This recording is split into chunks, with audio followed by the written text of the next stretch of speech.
दोस्तों, कहते हैं कि जब किसी देश की अर्थव्यवस्था का आधार ही हिल जाए तो पूरा देश संकट में आ जाता है। और यही कुछ बांग्लादेश के साथ हुआ है, वो भी सिर्फ 72 घंटों में। भारत ने ऐसा फैसला लिया कि बांग्लादेश की कमर टूटती नजर आ रही है। एक ऐसा झटका जिसने 3,446 करोड़ का माल, जो लगभग 4,806 ट्रक भारत की सीमा पर खड़े हैं। व्यापारी परेशान हैं और बांग्लादेश की सरकार दबाव में है। दरअसल भारत ने एक ऐसा फैसला लिया जिसने बांग्लादेश के अरबों रुपए के एक्सपोर्ट को एक झटके में रोक दिया। तो चलिए जानते हैं इस पूरी घटना को विस्तार से। लेकिन उससे पहले अगर आप देश दुनिया से जुड़ी ऐसी ही जानकारी लेना चाहते हैं तो इस वीडियो को जरूर लाइक करें और चैनल को सब्सक्राइब करना ना भूलें। बीते कुछ दिनों में बांग्लादेश के साथ जो हुआ है उसकी शुरुआत एक ट्रांजिट डील से हुई थी। पहले समझते हैं कि यह ट्रांजिट डील आखिर थी क्या। साल 2020 में भारत ने बांग्लादेश को एक विशेष सुविधा दी थी, वो था ट्रांजिट फैसिलिटी। इस सुविधा के तहत बांग्लादेश अपने रेडीमेड गारमेंट्स और दूसरे सामान भारत के जरिए यूरोप,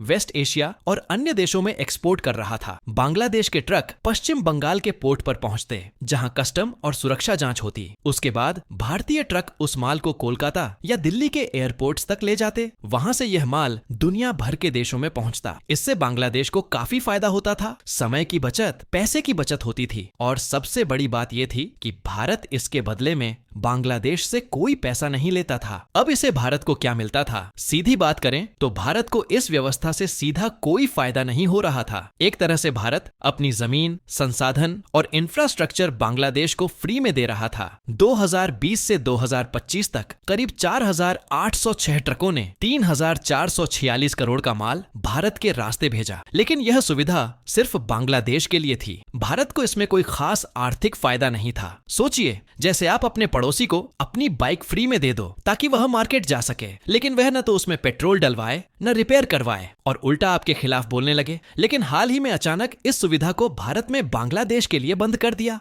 8 अप्रैल 2025 को भारत के central board of indirect taxes and customs मतलब CBIC ने एक सर्कुलर जारी किया जिसमें 2020 की ट्रांजिट डील को खत्म करने का ऐलान कर दिया गया। इस फैसले के पीछे सिर्फ लॉजिस्टिक्स का मसला नहीं था, बल्कि यह एक बड़ा राजनीतिक और कूटनीतिक संदेश था। दरअसल बांग्लादेश की अंतरिम सरकार के चीफ एडवाइजर मोहम्मद यूनुस ने हाल ही में चीन में एक ऐसा बयान दे दिया जिससे भारत की भौहें तन गईं। उन्होंने कहा कि भारत का नॉर्थ ईस्ट इलाका लैंडलॉक्ड है और बांग्लादेश ही वहां के लिए समुद्र तक पहुंच का रास्ता है। खबर भी निकल कर आ रही है कि भारत के एक्सटर्नल अफेयर्स ने खुद इस बात को कंफर्म कर दिया है कि बांग्लादेश की ढाका की तरफ से उल्टे सीधे उठाए गए कदमों के कारण ही भारत ने इस फैसिलिटी को बंद किया। इतना ही नहीं, यूनुस ने चीन को बांग्लादेश में निवेश करने और नॉर्थ ईस्ट को चीनी अर्थव्यवस्था का हिस्सा बनाने की बात तक कह डाली। भारत के लिए यह बयान एक सीधी चुनौती था। भारत के विरोध में बांग्लादेश ने भी कुछ कदम उठाए, जैसे 3 लैंड पोर्ट्स को बंद कर देना, भारत से यॉर्न यानी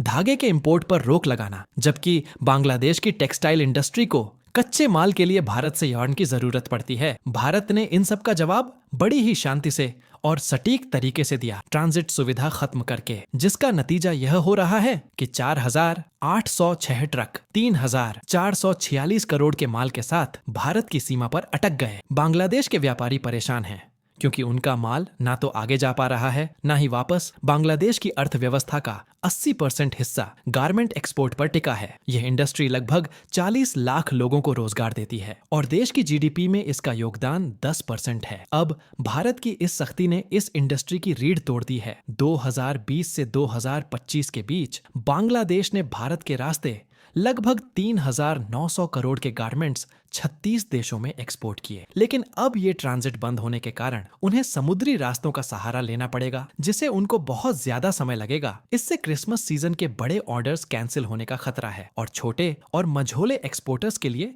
ये संकट और गहरा हो सकता है। इस फैसले के पीछे भारत की एक बड़ी रणनीति भी छुपी है, अपनी टेक्सटाइल इंडस्ट्री को बूस्ट करना। भारत ने टेक्सटाइल पार्क्स और गारमेंट हब्स बनाने शुरू कर दिए हैं। सरकार ने सस्टेनेबिलिटी और प्रोडक्टिविटी बढ़ाने के लिए भारी निवेश किया है। भारत के पास पहले से ही कॉटन और कच्चा माल उपलब्ध है। अमेरिका ने बांग्लादेश पर 37% टैरिफ लगाया है, लेकिन भारत पर सिर्फ 27%। इसका सीधा फायदा भारत को मिलेगा। बांग्लादेश पहले से ही संकट में था। 2024 में बेक्सिम्को ग्रुप ने अपनी 23 यूनिट्स बंद कर दी थीं और अमेरिका से टैरिफ का झटका अलग।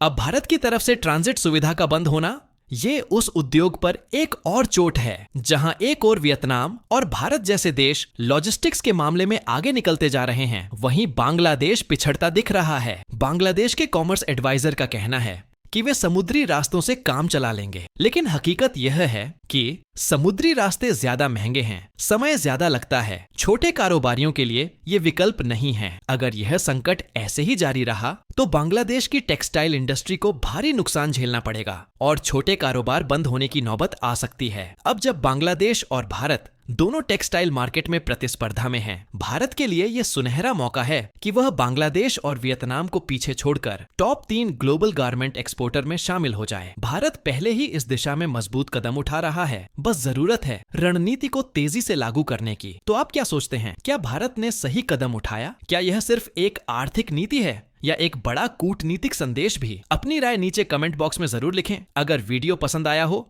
तो एक लाइक जरूर ठोकें और ऐसी ही और जानकारी के लिए चैनल को सब्सक्राइब कर लें।